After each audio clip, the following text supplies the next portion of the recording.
ومن أحسن قولا ممن دعا إلى الله وعمل صالحا وقال إنني من المسلمين.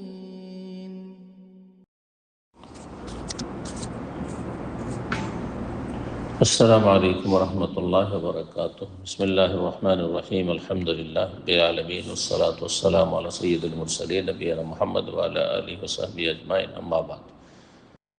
সম্মানিত শ্রোতা দর্শক মণ্ডলী, আল্লাহ রাব্বুল আলামিনের প্রশংসা এবং নবী সাল্লাল্লাহু আলাইহি সাল্লামের উপর সালাত ও সালামের পর আজ সোমবার 28শে মুহররম 1448 হিজরি মোতাবেক 13 জুলাই 2026 আমাদের ধারাবাহিক প্রশ্নোত্তর পর্ব নম্বর 150।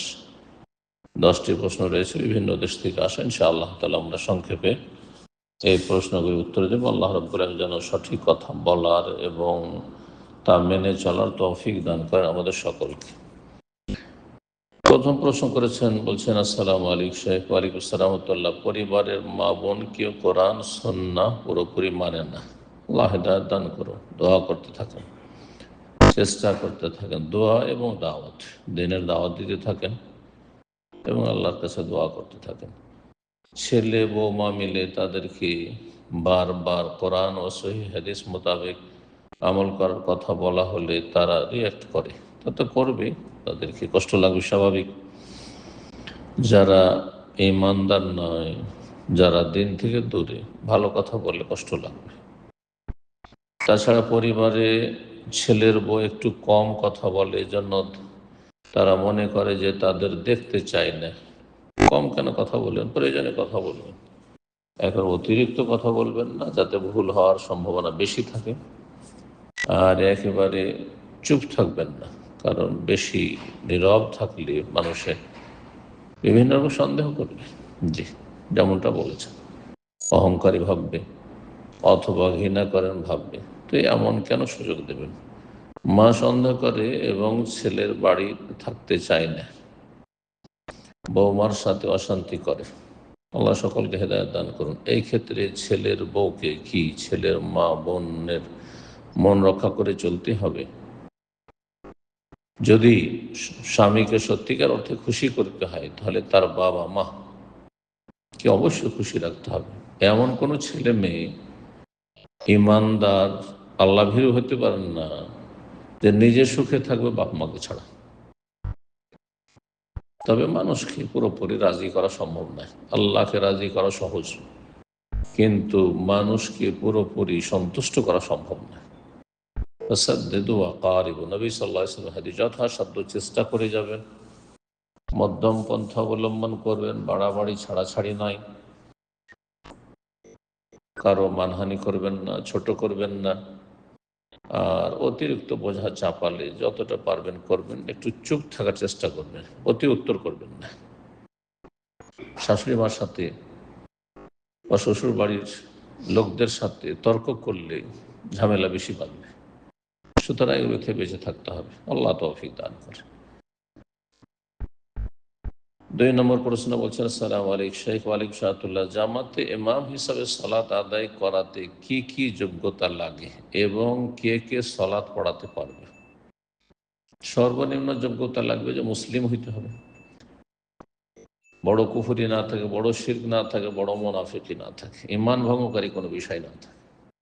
5 ওয়াক্ত সালাত কায়েমকারী হইতে হবে। তার আগে দরগা দুর্গা পূজা মুক্ত হইতে হবে, শিরকি আকীদা আমল মুক্ত হইতে হবে। এটা হচ্ছে সর্বনিম্ন যোগ্যতা।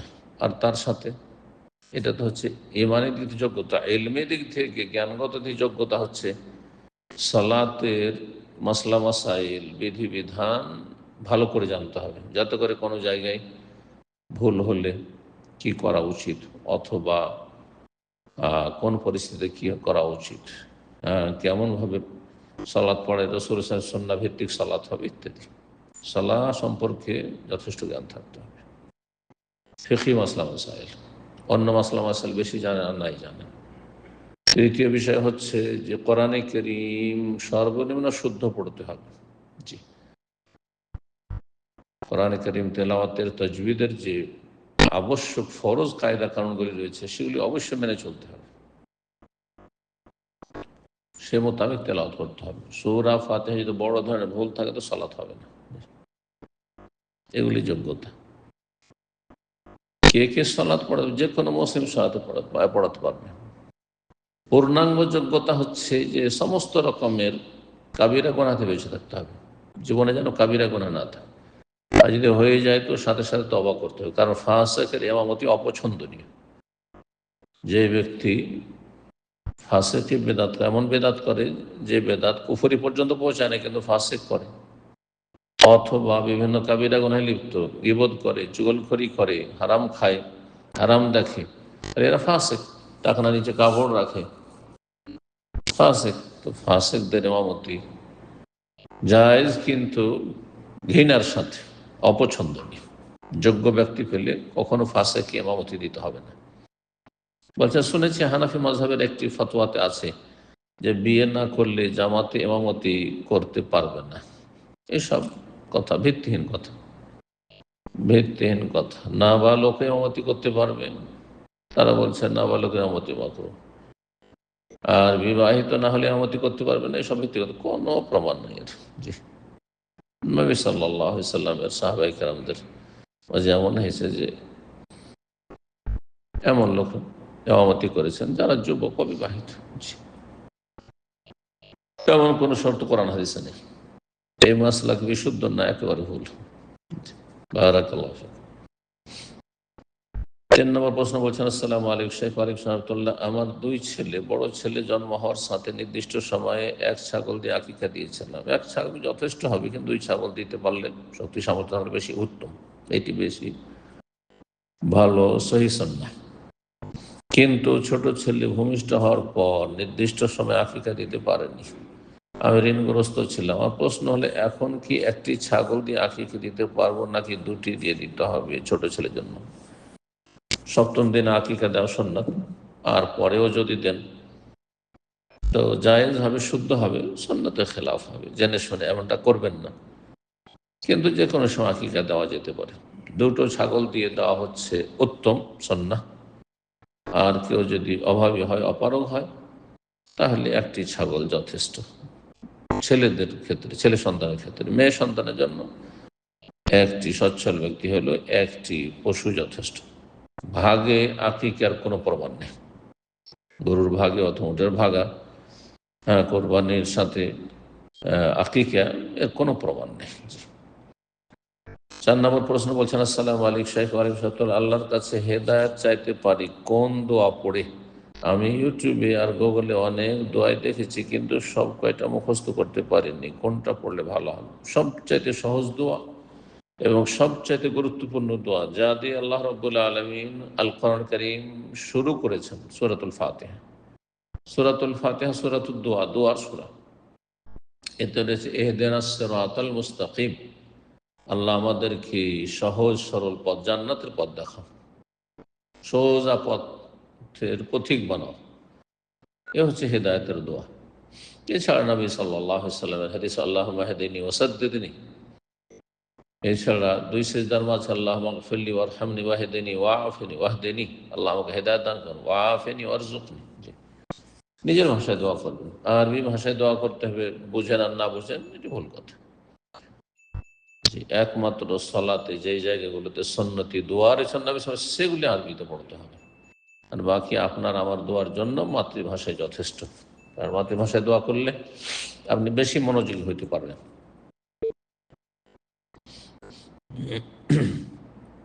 5 নম্বর প্রশ্ন বলছেন, আসসালামু আলাইকুম শাইখ। ওয়ালাইকুম সালাম। এশার সালাতের শেষ 2 রাকাতে যদি ভুলে সূরা ফাতিহার সাথে অন্য সূরা মিলিয়ে পড়ি, তাহলে কি সাহসিতা দিতে হবে? না, কোনো প্রয়োজন নেই। জাযাকাল্লাহু খাইর। আল্লাহ আপনার ভালো করুন। এবং এইরকম ক্ষেত্রে সহজসিজদা নয়, এরকম ক্ষেত্রে সহজসিজদা নয়। জি, আসল উত্তম সুন্নাত হচ্ছে যে 4 রাকাত বিশিষ্ট বা 3 রাকাত বিশিষ্ট সালাতে তৃতীয় চতুর্থ রাকাতে, এই রাকাতগুলিতে শুধু সূরা ফাতিহা যথেষ্ট। কিন্তু তার সাথে কেউ যদি মিলিয়ে নেয় তো কোনো দোষের কথা নয়, তাতে কোনো ত্রুটি হলো না, ঘাটতি হলো না, আর তাতে সহজসিজদা করতে হবে না। 6 নম্বর প্রশ্ন বলছেন, আসসালামু আলাইকুম শাইখ। ওয়ালাইকুম সালাম। আমরা 2 ভাই বোন, ইউনিভার্সিটিতে পড়ি, আল্লাহ দিনের ওপর রাখুন, আমরা এখনো উপার্জনক্ষম হয়ে উঠিনি।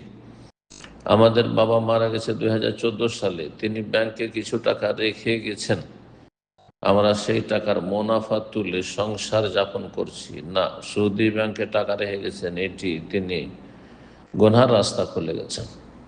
হয়তো তার জানা আছে, আল্লাহ মাফ করুন এবং আপনাদেরকে আল্লাহ তৌফিক দান করুন আপনার বাবাকে গুনাহমুক্ত করার জন্য, নাহলে পাপের বোঝা বাড়তেই থাকবে।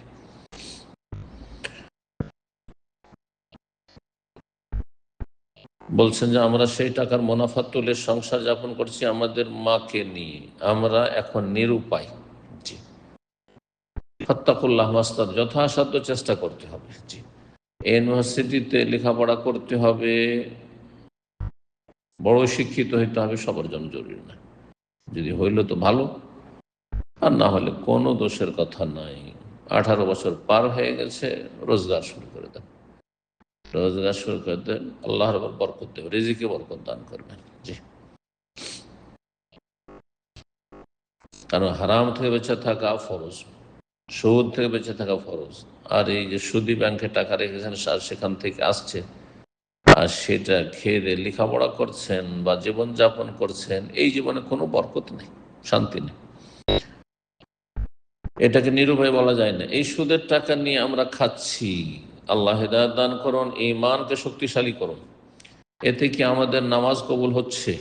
দোয়া কবুল হবে না। হারাম খেলে দোয়া কবুল হয় না, বাকি সালাত, সিয়াম, এগুলো কবুল হবে না, নামাজ কবুল হবে না, রোজা কবুল হবে না, এই ধরনের কথা বাড়াবাড়ি, এর দলিল আমরা পাইনি। তবে নবী সাল্লাল্লাহু আলাইহি ওয়াসাল্লাম স্পষ্ট হাদিস হয়েছে মুসলিমে, ফান্না ইউস্তাজাবু লিযালিক, এর দোয়া কি করে কবুল হবে যে হারাম খেয়ে দোয়া করে থাকে, হারাম লেবাস পোশাক পরে, হারাম উপার্জন করে, তার দোয়া কবুল কি করে হবে? সুতরাং দোয়ায় যদি কবুল না হয়, তারপরে শরীরে, জীবনে, ভবিষ্যতে, রুজিতে কোনো কিছুতে বরকত হবে না। সুদ হচ্ছে ধ্বংসাত্মক গুনার অন্যতম গুনাহ। সুদ হচ্ছে জুলম, অত্যাচার। এই সুদি সিস্টেম হচ্ছে জুলম, শোষণ। আল্লাহ সকলকে বেঁচে থাকা তৌফিক দান করে ধ্বংসাত্মক গুনাহ থেকে। 7 নম্বর প্রশ্ন বলছেন, আসসালামু আলাইকুম শেখ ওয়ালিম সাতুল্লাহ, আমি ইসলামী ব্যাংকে মাসে 5,000 টাকা করে একটা ডিপিএস করেছি। প্রতি বছর যাহা জমা হয় তার 2.5% হারে প্রতি বছর জাকাত দিতাম। এখন আমার কাছে এটা কোনো টাকা নেই, যে টাকা বেতন পাই সংসারে খরচ হয়ে যায়, আমার কাছে এখন জাকাত দেওয়ার মতন টাকা থাকছে না, আমি কি করতে পারি? আমি কি গুনাহগার হব? যদি একটু জানাতেন উপকার হয়। অবশ্যই জাকাত দিতে, জাকাত ফরজ। জাকাত দিতে হয় মানে আপনি ধরেন স্বর্ণ আপনি বাড়িতে জমা রেখেছেন, অথবা ব্যাংকে আপনি ডিপোজিট রেখেছেন, সেটা আপনি তুলে জাকাত দেবেন না, জাকাত দেবেন বাইরে থেকে ইনকাম থাকলে, এটা তো আর শরীয়ত নয়। শরীয়ত হচ্ছে যে একজন মানুষের ধরেন স্বর্ণ আছে, গয়না আছে, সে গয়না থেকে জাকাত দেবে। সে যদি বলে আমার কাছে তো আর বাইরের টাকা পয়সা নেই, আমার স্বামী জাকাত না দিলে আমি দিতে পারবো না, না, ভুল কথা। আপনার গয়না কমতে থাক, জাকাত দিতে হবে সেখান থেকে। এইরকম ব্যাংকে যে টাকা ডিপোজিটে, সেখান থেকেই জাকাত দিতে হবে। জাকাত একসাথে না দিতে পারলে আপনি তো প্রতি মাসে বা কিছুতে যদি তুলতে পারেন, আর সেখান থেকে যদি না তুলতে পারেন, তাহলে যে টাকা আপনার ইনকাম হচ্ছে সেখান থেকে একটু কম খরচা করে টাকা বের করতে হবে। প্রতি মাসে আপনি কিছু কিছু করে জাকাতের নিয়তে দান সাদকা করে দেন, জাকাত দিয়ে দেন, আর বছরের শেষে হিসাব করেন যে মাসে 1,000 টাকা করে আমি দিলাম জাকাত, তো 12 মাসে 12,000 টাকা হয়ে গেল। এইভাবে জাকাত অবশ্যই দিতে হবে। আল্লাহ তৌফিক দান করুন। জাকাত ফরজ, ইসলামের রক্ষণ। জি, এছাড়া মুক্তি নেই। 8 নম্বর প্রশ্ন বলছেন, আসসালামু আলাইকুম শেখ ওয়ালিম সাতুল্লাহ, যদি কেউ জমি জোর করে বেশি খায়, তার শাস্তি কি? কঠিন শাস্তি রয়েছে, কঠিন শাস্তি রয়েছে। নবী করিম সাল্লাল্লাহু আলাইহি সাল্লামের হাদিস,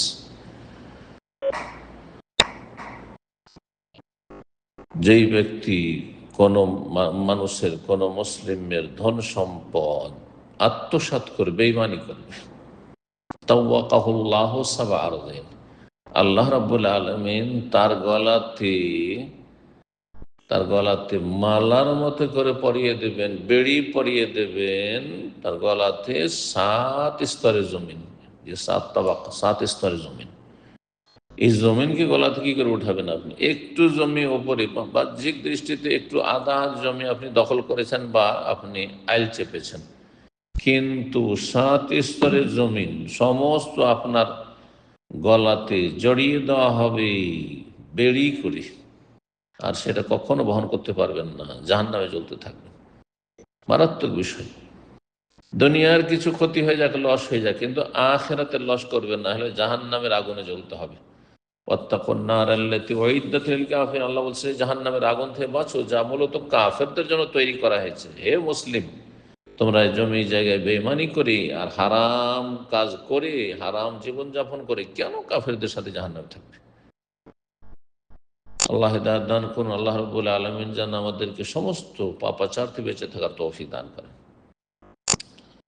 9 নম্বর প্রশ্ন, বলছেন আসসালামু আলাইকুম শাইখ আলিম সাহেবুল্লাহ, আমি পশ্চিমবঙ্গ থেকে বলছি। আমাদের দেশের প্রায় সব চাকরিতেই শুক্রবার ছুটি থাকে না, ও প্রতিষ্ঠানের মালিক বিধর্মী হওয়ায় সেও নামাজ পড়তে কিছুক্ষণের সময় দেয় না। আল্লাহ তাদের অনিষ্ট থেকে রক্ষা করুন। পরে অতিরিক্ত কাজ করে দেব বললেও মানে না। সে বলে সময়ের মধ্যেই কাজ করতে হবে, শারীরিক পরিশ্রমও করতে পারি না, পড়াশোনা করি, এখন কি করব? না, এরকম চাকরি করা যায় নয়। চাকরি ছেড়ে দিয়ে অন্য জায়গায় তলাশ করতে হবে। হ্যাঁ, নিজে এমন কাজ করতে হবে যেটাতে নিঃস্বাধীন। মানুষ রিক্সা চালাচ্ছে, মানুষ ক্ষুদ্র ব্যবসা করছে, অল্প পয়সা দিয়ে ছোটোখাটো ব্যবসা করছে, এইভাবে কাজ করবেন যাতে করে কাফের জালেমের গোলামি না করতে হয় আর পাপে লিপ্ত না হতে হয়। ফরজ সালাতে কোনো ছাড়ে, ফরজ সালাত যে রয়েছে 17 রাকাত দিনে, তা অবশ্যই পড়তে হবে। হয়তো 1-2 ওয়াক্ত পড়ছে আপনার ডিউটির সময়, শুধু ফরজটা পড়বেন, সুন্নত পড়তে না দিয়ে কোনো অসুবিধা নেই। সুন্নত সম্পর্কে আল্লাহ জিজ্ঞেস করবেন না, কিন্তু ফরজ অবশ্যই পড়তে হবে। জোহরের সময় ডিউটি আছেন, শুধুমাত্র 4 পড়ে নেবেন। মসজিদে না যেতে দেয়, ওইখানে পড়ে নেবে একটা জায়নামাজ বিছিয়ে, আপনি যেখানে কাজ করছেন কারখানাতে। আল্লাহ রাব্বুল আলামিন জালেমের অনিষ্ট থেকে রক্ষা করুন।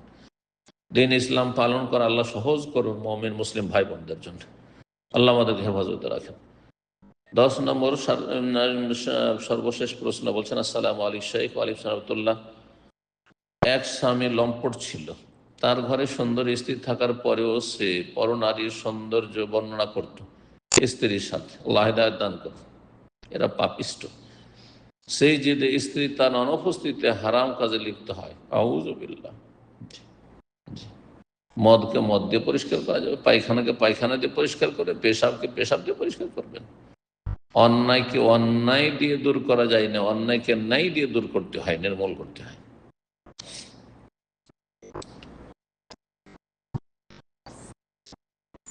স্বামী তাকে মেনে নেই, কিন্তু বলে কখনো ক্ষমা করব না। আল্লাহর কাছে তওবা করুন। স্ত্রীকে স্বামী কসম করে সত্যিটা জানতে চায়, স্ত্রীর সংসার বাঁচাতে ঘটনা চাপা দিতে কসম করে, কাফারা দিতে হবে না? মিথ্যা কসমের ক্ষেত্রে কাফারা না। অতীতে কোনো অপরাধ করেছেন আর কেউ কসম দিচ্ছে, আমি আর বলছে আমি এই অপরাধ করিনি, কসম করিনি, এটি হচ্ছে ইয়ামিনে গমুস। ইয়ামিনে গমুস, জাহান্নামে যেতে হবে যদি খালেস অন্তরে তওবা না করতে পারেন। কিন্তু এর কাফার নেই। কাফার আছে ভবিষ্যতের জন্য, আল্লাহর কসম আমি তো এই কাজটি করব না বা এটা করব, আর সেই কাজটি করলেন না বা করলেন, কসম ভঙ্গ করলেন, তখন কাফারা দিতে হবে। আর ইয়ামিনে গমুস, মিথ্যা কসম করলে তাতে কাফারা নেই, তাতে কাবিরা গুনহা, জাহান্নামে যাওয়ার কাজ। তওবা করা ফরজ। জাহান্নাম থেকে যদি বাঁচতে চান তওবা করতে হবে, আল্লাহর কাছে অনুতপ্ত হন। এক তো ব্যভিচার, অশ্লীলতার কাবিরা গুনাহ, ধ্বংসাত্মক গুনাহ, আর এক হচ্ছে জাহান্নামে যাওয়ার কাজ, আর একটি সেটা হচ্ছে মিথ্যা কসম করা। হ্যাঁ, দুটি কাবিরা গুনাহ, বড় বড় কাবিরা গুনাহ। আল্লাহ রাব্বুল আলামিন খালেস তওবা করার তৌফিক দান করেন। স্ত্রী এখন তওবা করে নামাজ রোজা পর্দা সবই পালন করছে, তবুও স্বামী তাকে সাবালক সন্তানের সামনে ছোট করে, বলে তোর মা খারাপ ছিল। আল্লাহ সবাইকে হেদায়েত দান করুন। খোঁটা দেওয়া ভালো কাজ নয়। এবং প্রতিবেশীরা তাকে গালমন্দ করে বলে তুই তো খারাপ ছিলি, এখন ভালো সাজার ভান করছিস, তার করণীয় কি? আল্লাহর কাছে তওবা করবেন, এবং আল্লাহ রব্বের কাছে অনুতপ্ত হবেন, লজ্জিত হবেন এবং আল্লাহ রব্বের কাছে দোয়া করতে থাকবেন আর মানুষের কষ্টে সবর করবেন। যেহেতু গুনাহে লিপ্ত হয়েছেন, কেউ যদি অন্য গুনাহ করে আপনাকে কষ্ট দেয়, খোঁটা দেয় অথবা আঘাতমূলক কথাবার্তা বলে, তারা গুনাহগার হবে, কিন্তু আপনাকে সবর করতে হবে। ওয়াস্তাইনু বিস-সাবরি ওয়াস-সালাহ, বেশি বেশি সালাত পড়ুন, ফরজের পরে সুন্নত নফল, আর আল্লাহর কাছে ধৈর্যের সাথে সাহায্য কামনা করুন। আল্লাহ রব্বুল আলামিন যেন দিনের উপর প্রতিষ্ঠিত রাখেন, তওবা কবুল করেন, ভালো মানুষের সারা জীবন থাকার তৌফিক দান করেন, ভালো মানুষদের সাথে থাকার তৌফিক দান করেন। এবং রব্বুল আলামিনের কাছে দোয়া করে আল্লাহ আমাদের সকল গুনাহ খাতা যেন মাফ করে দেন। রব্বানা আতিনা ফিদ দুনিয়া হাসানা ওয়া ফিল আখিরাতি হাসানা ওয়া কিনা আযাবান নার।